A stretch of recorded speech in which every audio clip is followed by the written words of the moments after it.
What is crack, everyone? It's Nathan here, aka the Rambling Kern, and head instructor of Kern School of Combat. So a bit of a shorter video today, but one that will be an ongoing series on, well, as you would have guessed from the thumbnail and the video title, how to carry goods and how goods were carried during the medieval and Renaissance period. So one of the unfortunate things in Ireland is that we have very limited resources when it comes to artistic works, especially during the period that I'm focusing on, the kind of 1500s and slightly into the 1600s. So there's not really a lot to go off, and as a result, with certain things, it makes researching them and actually trying to figure out what would have been used at the time rather difficult. One of the most difficult things that I've had in the entire process of gathering equipment for my portrayal of a Kern is a bag, is some sort of carrying device. Now you will see in both of my hike videos, my initial Glenmalure one and then my overnight stay video that I did both of those during the summer, you will notice I have two very different bags. The main reason being the initial bag that I used I wasn't really happy with for certain reasons, but I thought it was important to also show that bag because it's one that I probably will use from time to time in kind of upcoming and future videos. So I thought it useful to kind of show it, kind of explain it, and also run you through the thought process of how and why I chose the carrying devices that I did. So like I said, starting off, we are very limited when it comes to the actual carrying devices that we had available to us in the medieval period. And one of the reasons for that was that there wasn't a huge amount of travel in the kind of backpacker terms that we know. If you're traveling a long distance, generally you would either use a boat, you would take a cart or a horse or a mule or some sort of animal or mode of transport that would carry the thing for you. Very similar to today, if you were going a long distance you might use a car or a bus, and that's where you would put your baggage. So you wouldn't strap a suitcase to your back necessarily, but if you're going backpacking you would. So something like hiking into the woods was quite a different prospect, and the things that would have been needed for that were quite different.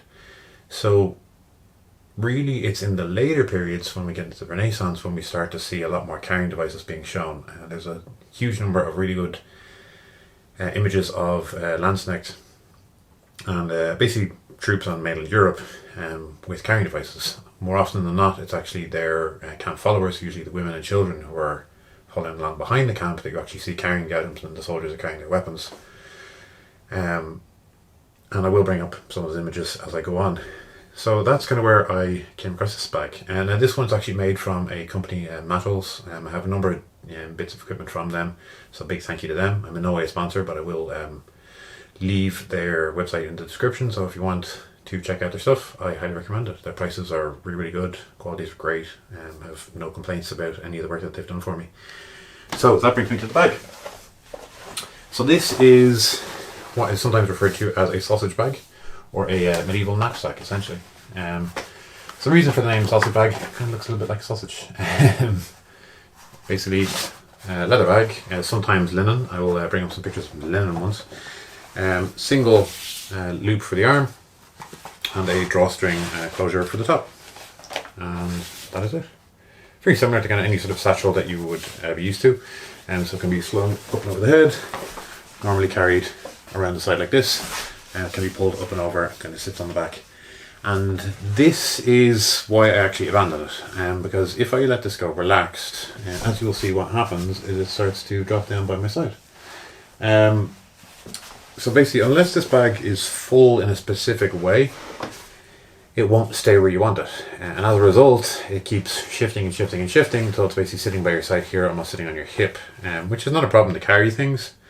But what happens is, unless you've really fastened this, you run the risk of things popping out of that opening, which is not really ideal, especially when you're carrying equipment like I am, where if you're staying overnight somewhere, you don't want to lose your knife or your fire starting equipment or whatever.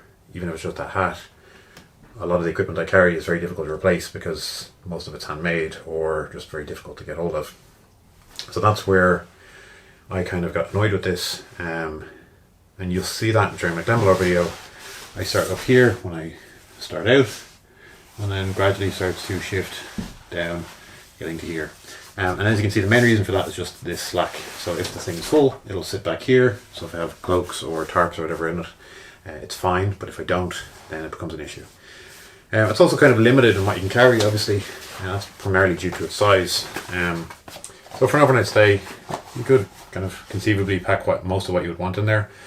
But the main difficulty would be, especially in Irish weather, where you want things that are somewhat waterproof and of course warm.